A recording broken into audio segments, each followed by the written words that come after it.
අයිබෝන් මුත්‍රා ගල් එහෙම නැත්නම් බොහෝ අය මේක විවහාර කරන්නේ බඩේ ගල් කියලා. ඇත්තටම මේක අපි පාරම්පරික වේදකමේදී අශ්මරි කියලා හඳුන්වනවා.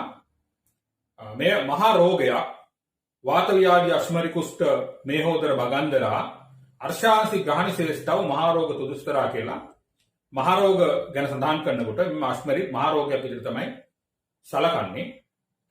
එතකොට මෙය ව්‍යවහාරයේ බඩේගල් කියලා පැවතුනාට ඇත්තට මෙය බඩේ නෙමෙයි තියෙන්නේ පිත්තාශයේ වකුගඩුවල මුත්‍රාශයේ ශුක්‍රාශයේ අනේ වගේ ස්ථානවල තමයි මෙම අශ්මරි එහෙම නැත්නම් මුත්‍රාගල් තියෙන්නේ.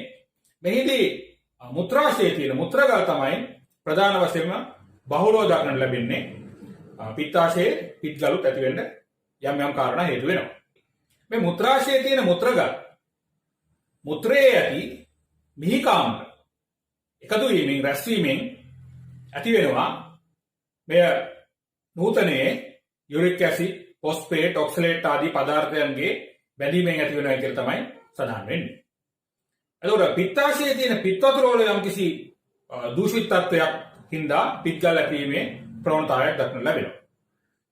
එතකොට මේ ගල් නිතරම මේ යුරික් ඇසිඩ් ඔක්සලේට් ෆොස්ෆේට් ආදී පදාර්ථයන් බැඳ තබන්නේ මේ සෙල් කොටස් වලින් ශරීරයේ තියෙන සෙල් කොටස් වලින්. ඉතින් ඒ හින්දා මේ මුත්‍රාගල් ගැන කියනකොට කියනවා වාවියලුම් ගෙරිගෙරගේ පිත්තියලුම් ගොරදරගේ හැම අශ්මරි නරයන්ගේ කපේ නිසා වේවෙරගේ කිය. එතකොට මේ සෙම වලින් වාතය මුත්‍රාශයේ තියෙන පිටිසහිත වූ සෙම් කොටස් වියලවා මේ සෙම වලින් ගවයාගේ පිටේ තියෙන ගොරෝචන වගේ ගොරද රගේ කියලා කියන්නේ ඒකයි ගොරෝචන වගේ ඊටාම තදට බැඳලා තබනවා. ඊළඟට පිත්තාශ්මරි පිත්තාශයේ ඒ ආකාරයටම තදට බැඳලා තබනවා. එතකොට මෙම අශ්මරි වකුගඩු වල සහ පිත්තාශයේ පිහිටීමේදී වේදනාවක් බොහෝ වෙලාවට දැනෙන්නේ නැහැ. හැබැයි මේවා පිත්නාල දිගේ ගමන් කරනකොට මුත්‍රානාල දිගේ ගමන් කරනකොට ඊටාම තදබල වේදනාවක් ඇති වෙනවා. මෙම වේදනාව බොහෝ අයට දරා ගන්න බැරි තරමට පවා ඊටාම තදබල වේදනාවක් ඇති වෙනවා. එහෙමනම් අපි මෙම ගල් නූතනයේ ඉවත් කිරීම එහෙම නැත්නම් ගල් කුඩු කිරීම එහෙම නැත්නම් මොනවා හරි බෙහෙතක් භාවිත කරලා ගල ඉවත් කිරීම තමයි සිද්ධ කරන්නේ. අතම අපි මේ ගල් ඉවත් කරන්න ඕනි. මේ අශ්මරි ඉවත් කරන්න ඕනි. නමුත් මෙම අශ්මරි ඉවත් කිරීමෙන්ම මෙම රෝගය සුවපත් වෙනවාද? එසේනම් මෙම අශ්මරි ඉවත් කිරීමත් සමගම මේට හේතු වෙච්ච රෝගය සුව කරන්නේ කෙසේද? අන්න එවැනි කාරණා ගැන දැනුවත් වෙන්න ඕනි. එවැනි කාරණා හරහා තමයි මේ රෝගය සුවපත් කරගන්න උත්සාහ කරන්න ඕනේ. එහෙම නැතුව නිකම්ම ගල් පිට කිරීම මගින්ම අපිට මේ රෝගය නිට්ටාවට සුවයක් ලබා ගන්න බැරි වෙනවා. අපි බලමු මේ සම්බන්ධයෙන් මොනවාද පාරම්පරික වේදකමේ කරන්නේ ඖෂධ මොනවාද ප්‍රතිකාර මොනවාද කියලා. එතකොට අපි මේ රෝගයට නිකම්ම නිකම් ප්‍රතිකාරයක් කරලා ගල්වට්ටලා විතරක් නිකන් ඉන්නේ නැති හින්දා මෙම රෝගේ නිදානය ගැන හොයලා බලලා තමයි ප්‍රතිකාර කරන්නේ. එහෙම හොයනකොට අපිට මේ රෝගය ප්‍රභේද කරගන්න පුළුවන් එක එක්කෙනාගේ ශරීරයේ ප්‍රකෘතිය. වාතාශ්මරි, පිත්තාශ්මරි, කපජාශ්මරි ඒ තුනෙන්ම ඇති වෙලා තියෙන අශ්මරි සහ ශුක්‍රජ අශ්මරි කියලා. ඒත් එක්කම අපි මෙම රෝගයේ හැදීමේ පූර්ව රූප ගැන අපි හොයලා බලනවා. ඒ පූර්ව රූප ගැන අපි රෝගෙන්න දැනුවත් කරනවා. ඒ පූර්ව රූප හරහා රෝගය ඇතිවීමට පෙර යම්කිසි ආකාරයකට අපිට සහනයක් ලබා ගන්න පුළුවන්. එතනදී කියනවා වස්තියේම ආසන්නද රදයෙන් යුතු ඉදිමීමද පවතින මේ මූජලයේද එළුවන්ගේ ගඳ බදුවේද කියලා ඒ පූර්ව රූප ගැන සඳහන් කරනකොට සඳහන් කරනවා ඒ මුත්‍රාශය ආසන්න ප්‍රදේශය අණ්ඩකෝෂ කිහිලි ඉකිලි කලව ඒ ආදී තැන්වල වේදනාවක් ඇති වෙනවා. එම මුත්‍රා එළුවන්ගේ ගඳ වගේ පිට වෙන්න පටන් ගන්නවා.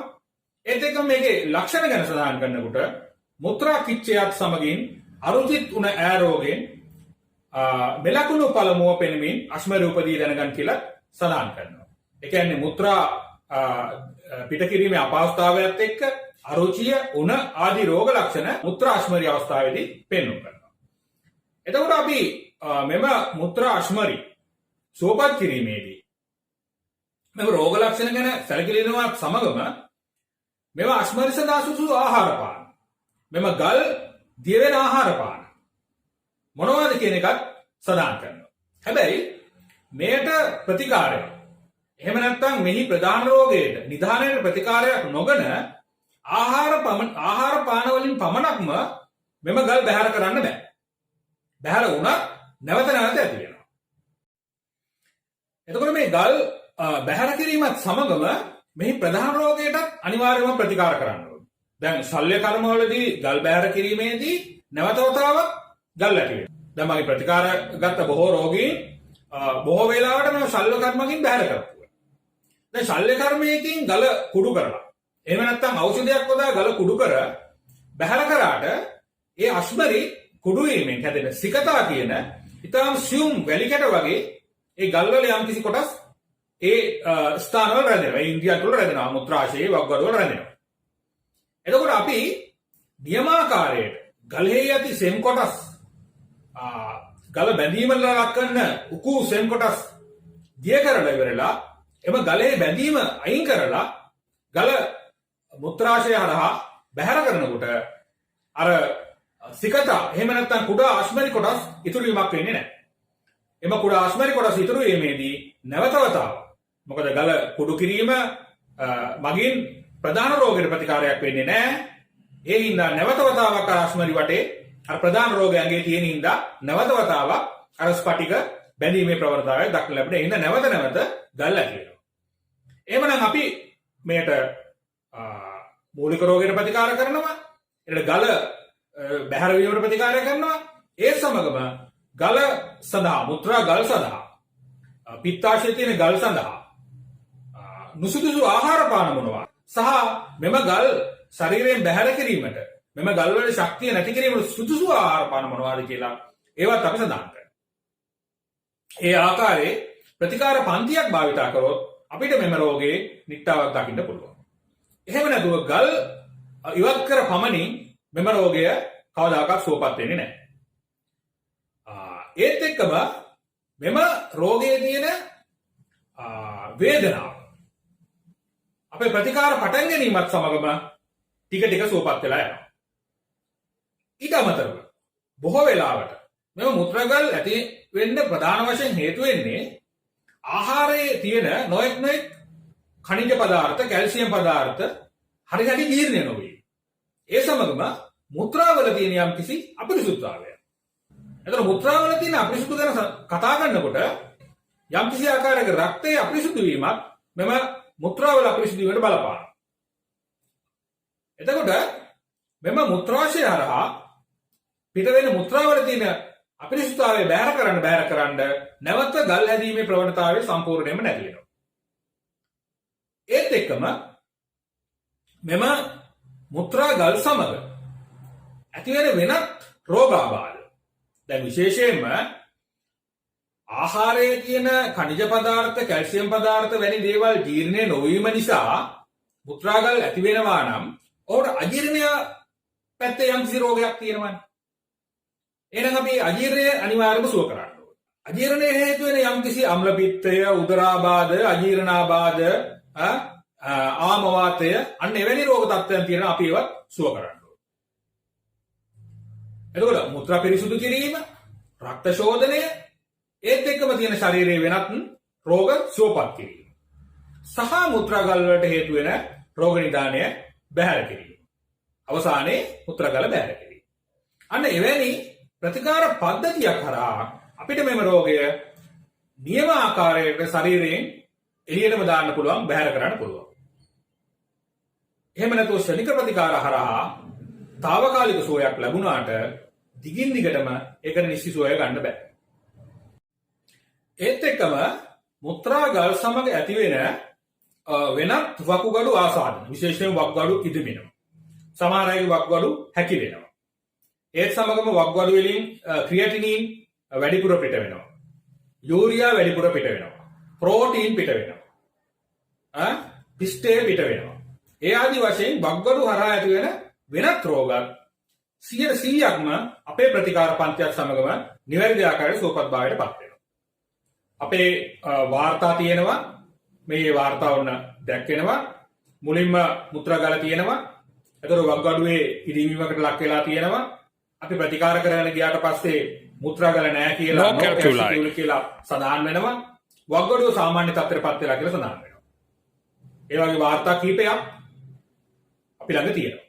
ඒත් එක්කම මේ වාර්තාවෙත් එහෙමයි. මුත්‍රාගලේ ප්‍රමාණය දාලා තියෙනවා. ඊට පස්සේ මුත්‍රාගල ඊගා වාර්තාව ගත්තම මුත්‍රාගල සම්පූර්ණයෙන්ම නැහැ කියලා සඳහන් වෙනවා. වග්ගඩුව සාමාන්‍ය තත්ත්වයටපත් වෙලා තියෙනවා. ඒත් එක්ක වග්ගඩුව වල තියෙන ක්‍රියේටිනින් ලෙවල් එක සාමාන්‍ය තත්ත්වයටපත් වීම. මේ වාර්තාවේ බලන්න පුළුවන්. මුලින්ම වග්ගඩුව වල ක්‍රියේටින් ලෙවල් එක වැඩි. අපේ ප්‍රතිකාර කරගෙන ගියාට පස්සේ සාමාන්‍ය තත්ත්වයටපත් වෙලා තියෙනවා.